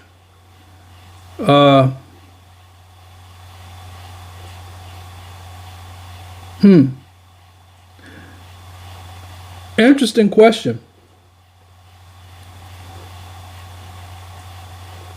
I just want to read that and make sure I understood what the individual was saying. What sin can get you put out of church? Listen, sin is not something alone that gets you put out of the church. In some situations, depending on the circumstances, if you're unruly and you basically are an individual who is, a threat to society and or the safety of people that's in the church, then yes, by all means, that should get you put out of the church or anywhere else for that matter. It'll get you put out your own home. I don't think that is the context of your question, but I felt like I needed to address that. I would say this. I personally only know of one account where Jesus himself went into the church and threw folks out. And that was when they were using the church as a marketplace. Okay? Even the woman, you mentioned adultery, fornication, even the woman that was actually caught in adultery in the story, you saw that the people gathered together and they actually caught the woman in the very act of adultery, and they brought her before Christ. And they were so excited. I think the people was more excited by the fact that they caught her in the act that they totally forgot who it was that they brought the woman to. And for those that know the story, Jesus, he just kind of didn't say much. He was sitting there, drawing in the sand. And the people, they were so excited. Isn't that somehow people will get excited? Church folks, these are the folks that are supposed to be full of the love of God. These are the folks that are supposed to want to see your soul saved, and they want to see you doing better, and they want to see that you basically go forth in life and have spiritual growth and development. But these same church folks that brought this woman that was actually caught in the act of adultery to Jesus, the pastor, for the sake of this example, It didn't say that. I'm saying that. Brought them to the pastor. And they so excited because they knew what was right and what was wrong and how things should be done in the church. And they just knew that, you can tell already that they didn't like the woman, because you can look and just kind of feel from the scripture and you look at it, they didn't really like the woman to begin with. So they was looking for, because I'm sure there was adultery going on elsewhere in that church. I'm sure it was. I'm sure that there was folks having, you said fornication. I'm sure there was folks in the church having, sex outside of marriage as well. But see, the pastor ain't going to speak on those individuals because, see, they're somehow connected to his lineage of minions. So he's not going to speak on them. He's only going to go after the ones that he don't, pretty much feel too good about. See, those are the ones that are targets in the ministry because, I can't get you to do and get with my program. So I got to find something on you or create something, or for that matter, just flat out lie and say that you did X, Y, Z. I talked about some of that stuff about, having two sides to stories. That is the one place in the church that doesn't apply. When we're trying to get rid of somebody, we don't want the other side of the story. No, we don't want the other side of the story.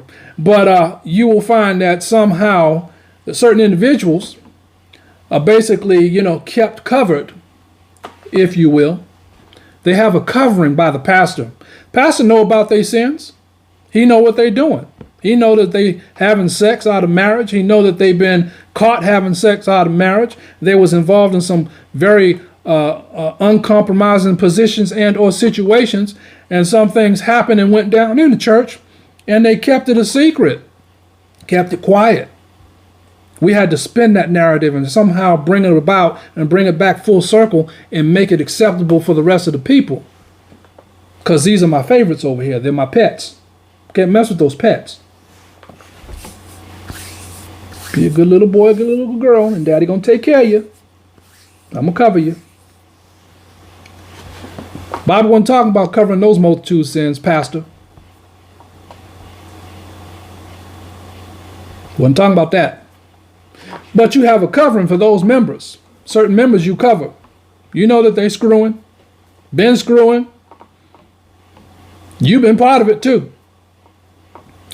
Anyway, to answer your question, you wanted to know about these different things being, reasons for you being put out of church. But let me get back to my point. We got off track here. The church folks, they brought this woman to Jesus with the excitement. In my mind, I think about that story. And if I could imagine it, this is just me. I'm just going with my imagination. Y'all go with me, okay? This didn't happen in the Bible. But I'm picturing, because I know how church folks are. I know we love to see rebukes and we love to, it's like going to a show. We feel like, oh yeah, pastor's going to get her, pastor's going to get him. And I can imagine how these people was just so excited about the fact that, we done caught this woman in the very act of adultery. So we're going to go ahead and bring her to the pastor. Get my popcorn. Yes. A Coke and a smile to go with it. Because I know Jesus is going to set her out. He's going to set her out.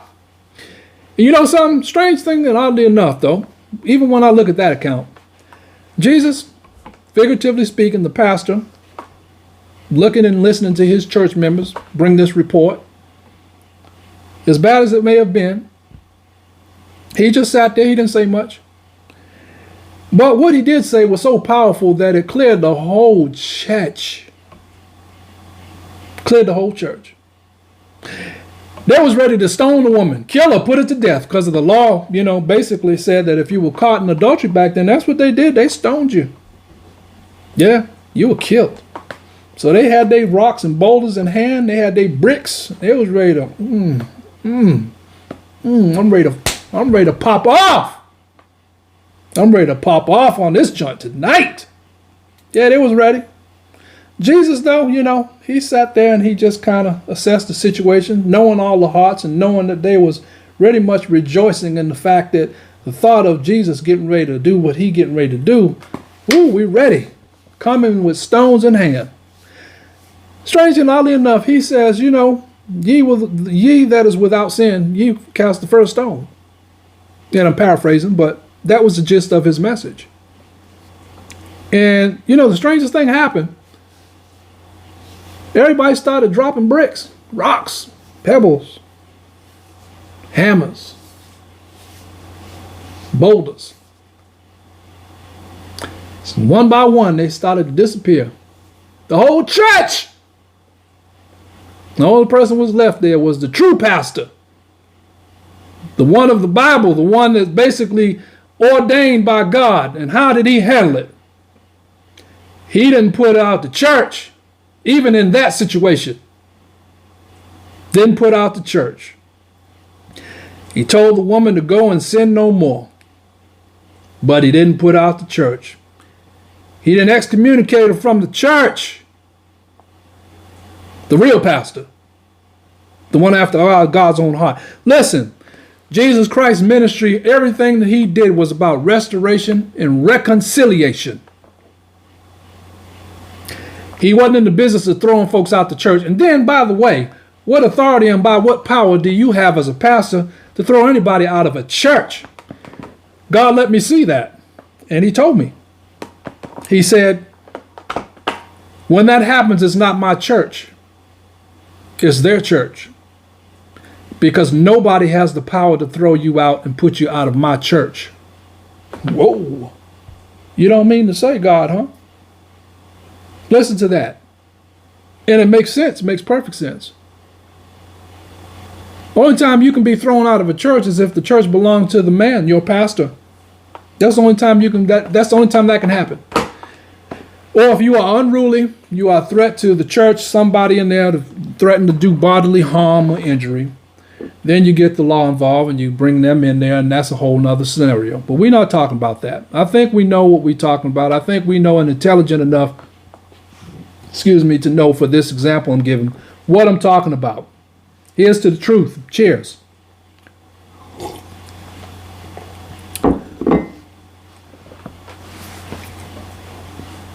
His whole ministry was about restoring people. Reconciliation unto himself. If it wasn't, then what did he go to Calvary for? Was it because he was trying to throw people out of the church? Or was he trying to restore the people into the church and back to himself? So when you see and you have a pastor who is basically throwing people out of the church, to your question, what sin can get you put out of the church? Well, again, the church is not a place that you go to get thrown out of. You get thrown out of clubs when you're unruly and you're acting, out of character and you cutting up and acting a fool and, you're a danger to yourself and or somebody. You get thrown out of clubs. You don't get thrown out of a church like you just a piece of meat. God himself said he's married to the backslider, so where's the backslider supposed to return to if he's thrown out of the one place that God's supposedly going to talk to him at? Pastor, you want to weigh in on that? Nah, you don't, because you're doing your own program. See, souls, they are God's. As a pastor, you do not have the right, you do not possess the power nor the authority by the book's sake, even in the scripture where you are to basically have nothing to do with unruly individuals. You can't even go and use that. You can't throw anybody out of God's church. That's like saying you can put a man out of heaven. Where do you get that power from? You might as well say you got the power to put a man in hell when you can throw somebody out of God's church. Well, the reality of that is you can't throw nobody out of God's church. So to answer your question, you can't throw anybody out of God's church. No pastor has that authority to throw anybody out of God's church, except by the examples I gave you earlier. That being that you are a danger to yourself or somebody, or you just refuse to basically, act right and you're unruly. Then in that point, in that case, you need to have the law involved in that scenario. Because somebody could get hurt and seriously could possibly, cause some problems. But we're not talking about that. See, if it's an established church and it's based on a man's system and it is based on a man's authority, then he's acting within that authority to put somebody out and excommunicate somebody. And you know, the funny thing about that is that you will oftentimes find that in those situations, I don't care what the relationship status was prior to a person being thrown out of a church. It's like the members, somehow or another, they can have a great relationship and can have wonderful established relationships with an individual. And the pastor will throw somebody out of the church, and somehow or another, you all, I did say you all, because some of y'all members is too stupid enough to even recognize when you're being duped. You all will believe and be duped into thinking that God's going to destroy you for talking to or eating dinner with somebody that no longer goes to the church. Somehow you're going to hell. But you'll shut up and keep your mouth shut about your own pastor doing stuff like, you know, you ain't worth 15 cents. You not worth 15 cents. You won't say nothing about that because that's okay because he's the pastor. See, if he's the pastor, somehow it has delegated and given him the authority to say things that are wrong. Pastors can curse and use profanity from the input, but he's only doing it because he's making a point, you know, to basically support his message. So it's okay. It's okay. He can do that because God understands, well, the Lord knows all. We can overlook that stuff because he's the pastor. Isn't it amazing how we have duped ourselves into believing that the pastor's sin is okay in the church because he is the pastor? How do we twist our minds to the point, oh, wait a minute. Answer for you. You participated in the sin with the pastor, so your mind has been turned just like his has. That's why it's okay. That's why you refuse to say anything about what he's doing. That's why you refuse to say anything about the injustice. That's why you let him push and pull and basically throw people out of the church like they're cattle to be discarded into the world. That's God, isn't it? That's the Lord Savior Jesus Christ in you that's bearing witness to that type of treatment towards other people that you see. The Lord Jesus himself is bearing witness to that in your spirit. You feel good about that. You feel good that somebody was excommunicated from the church. You feel good that they basically was told never to come back to a church that they grew up in because they had dinner with somebody that wasn't in the church no more. Or because the pastor didn't like that you was out fellowshipping with them. Listen, I can go to the book every single time. Why is it that in the Bible, when Jesus himself ate dinner and was seen eating dinner with the sinners, whether he was eating biscuits, steak, chicken, whatever it was, the church folks had a problem with it because they was not a part of the church. Jesus didn't have a problem with it. So why do you have a problem with it? Why does your pastor have a problem with it? Oh, that's right. That has to do with that control again. Pastor don't like you because you're no longer part of his program. So therefore, those that were within his program and within his establishment, you're not supposed to like him either, or you're not supposed to like her either. In fact, you're not supposed to breathe. You're not supposed to look at. You're not supposed to fellowship, and you're not supposed to say anything to the individual because God's going to destroy you. Is that love? Is that the functionality? Is that what God's love was designed and put here for a pastor and for members to basically facilitate that type of reaction to someone who could potentially be lost because you refuse to not have anything to do with them because you don't like them and or you can't control them? Well, that's not God's church. That's a man's church. And this is why you all have sat and members have sat in this type of environment, and why you see in that video that's why they can sit there and not say one solemn word. You're in agreement. You're too afraid. At the end of the day, you may not like what I'm saying. That's fine. You're entitled to your opinion. But I'm speaking nothing but facts. Facts. F to the A to the C to the T to the S, explanation point. Facts. Yes. Don't care if you don't like it. You know they facts too. I don't get up and just spill out and spew out stuff. I'm dealing with facts. You saw the video. I didn't say it. I didn't do that. I wasn't the man that stood up in front of his congregation and said all that ungodly stuff. I'm just elaborating on it and speaking to the actual issues that's prevalent in today's church. So you're going to get mad? Why? Because this fits your pastor? This fits your congregation? But you still there? You still there shouting, running your aisles and doing whatever else you feel like God is pleased with. God ain't in none of that. Never was.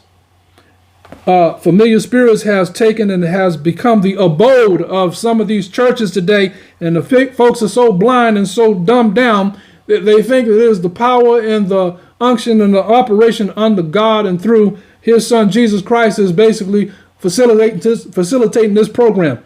You don't have nothing to do with it, people. You don't have nothing to do with that. Again, there are some good pastors out there. Hats off to you. Keep doing the good work, pastor. Keep up the good work. Your labor is not in vain. But you devils, yep, those of you that have taken the pulpit and have used it for your gain, for your manipulation, for your destruction of people's lives. See, one thing about pastoring, you don't have to come back on everything. You don't have to open your mouth to every situation.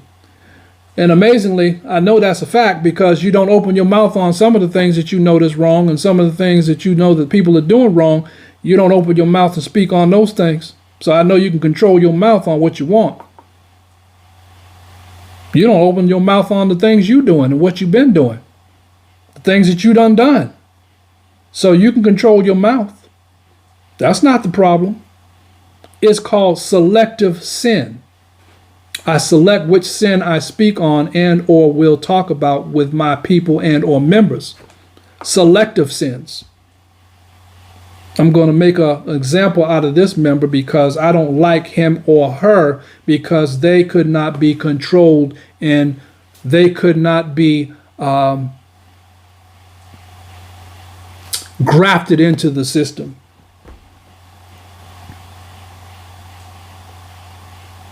Well, I done got on some stuff tonight, but it's still the truth. It's still the truth. Let me see. Yeah, I hope that answers your question. There were sins all throughout the Bible that were being committed. But I can't read and I can't even go back in my mind of the accounts that I know. Even Judas. There's another one just got brought to my mind. Just popped in my head. Judas. God sat with him and was at the dinner table and ate dinner with him and said that somebody's going to betray me. Funny thing about that. Man sold him for 30 pieces of silver. Jesus knew all of this. And he was part of the church.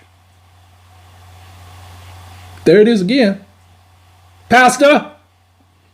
He was part of the church. And God and Jesus, being one in agreement, somehow didn't commune and come to the decision to throw Judas out of the church. Judas didn't get thrown out the church. We don't read that he was thrown out. Jesus said, hey, at the dinner table, he's sitting here with a sinner. Oh, that's the second time he was sitting there with a sinner. Because you can't tell me that Judas was saved in the church and sitting at the dinner table with Jesus, and he wasn't a sinner, and he had just betrayed Jesus and bought and sold him for 30 pieces of silver. He certainly wasn't no saint, but there he is again eating dinner with the sinners. So if you thought that it was a sinner, or what he should have been, or whether he shouldn't be, it didn't bother Jesus one bit. He was on a bigger mission, restoring the individual and getting their soul right so that they can make it with him. That's what he was concerned on and concerned about. But even in that account, Jesus didn't throw him out the church. No. He was part of the first 12, first church. He didn't throw him out. He let Judas go on ahead and deal with his own conscience. Judas knew he was wrong. He knew he did the wrong thing. And ended up hanging himself, killing himself. But he didn't throw him out the church. Even in that. Imagine that. Makes you really question what this whole program is about. Is it about restoration, or is it simply about rejection because you as a pastor feel like you can't control somebody? So your best and your easiest choice of actions is to just throw them out of the church and then destroy the character and then talk about them and then sit up and try to assess their sinful life and then get up and spew this stuff to the junk and to the demise of these people and then go ahead and trash the individuals and lie in front of the church. Well, I have a question for you pastors. Why don't you throw yourself out the church? Because certainly, I can certainly tell you, if we were to pull the curtains back and see the wizard behind the curtains and see what you really are and what's really been going on and all the levers that you've been pulling and manipulating to have people see things a certain way and have things that go a certain way, I'm sure that if we saw those things and we pulled back the curtain and we saw the real deal of who you are and what you've been over these years, I'll be the first to say you need to be throwing yourself out the church. Throw yourself out the church. But you're not going to do that. No, you ain't going to do that. Because then you'd have to go back to that lowly life and that insignificant life that you was before you became a pastor. And we're not going to have that.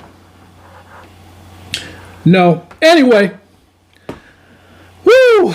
This has been a deep one tonight. I hope those questions was answered. I tried to the best of my ability to answer those questions. I'm going to be doing some stuff on this, and I will be doing a series on it. This is just the first of many to come. But the rabbit hole goes deep, people. It goes deep. Anyways, I think that is enough for tonight. And we'll continue. I'm sure that I'll get some comments on this and some more questions. But hopefully that kind of addressed some things. And let me say this before I sign off. For you individuals that are sitting under a pastor, where some of these things I've said tonight resonated, hit home, hit below the belt, you said ouch, it's okay.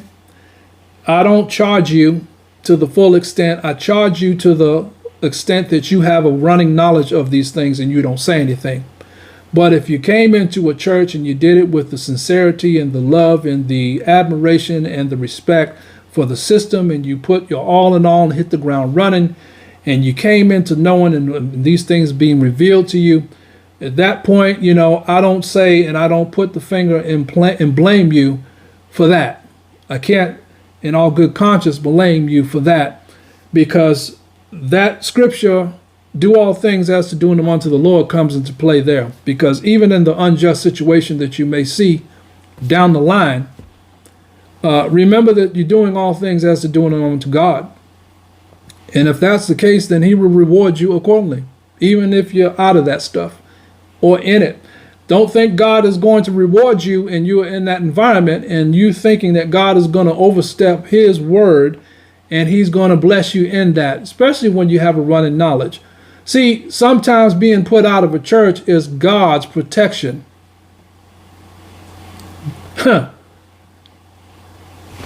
Your rejection is God's protection. Whoa. See, we think it's a horrible thing to be thrown out, or we think that a pastor who is conducting himself and doing the things that you pretty much seen that pastor doing is a bad thing. Be thankful in some situations. Be thankful that your rejection was actually God's protection. You got thrown out of something. Well, maybe God was just opening your eyes to something that you didn't see, because he couldn't really bring you to the full capacity of what he wanted for you, because as long as you were in something and involved in something and involved in certain people's lives, he could not overstep his word and come in there and bless you in that. So your rejection from that was his protection, because he had to move you.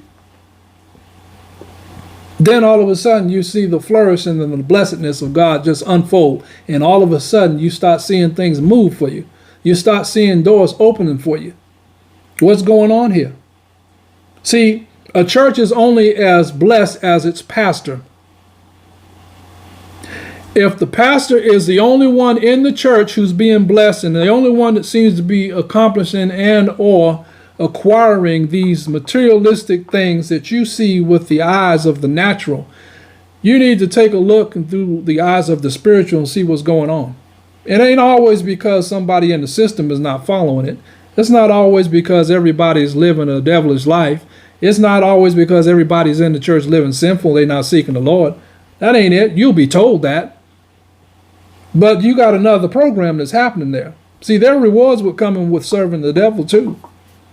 You have to understand these mysteries and know these things, because if you don't, you'll spend your whole lifetime watching a man that you call your pastor so-called being blessed, and the whole time this man was in it for the fish and loaves. And that's what he got. Popcorn blessings. Never acquired any real riches, but just enough to keep simple-minded folks from looking with Google eyes and saying, ooh, I want to be like that. Do you? No, you don't. See, God is an equal opportunist. He don't withhold nothing from nobody. But at the same time, He's not going to step over something to bless you when you have a running knowledge and know about a man that's your so-called pastor, and you keeping his sins. You've went into covenant with him.